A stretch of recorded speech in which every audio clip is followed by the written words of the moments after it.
السلام علیکم ورحمۃ اللہ وبرکاتہ۔ جہیز میں دیے گئے زیور مسئلہ۔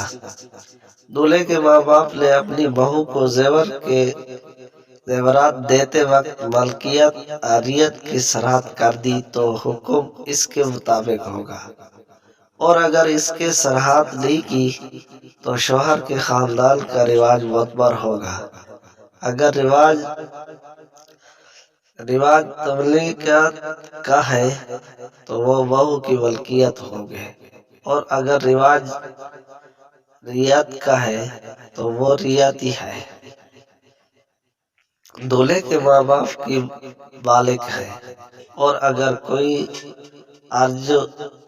عرض رواج نہ ہو، نہ ملکیت کا اور نہ ریت کا، تو اس صورت میں دولہے کے ماں باپ کی لیت اور اقوال کے اعتبار ہوگا۔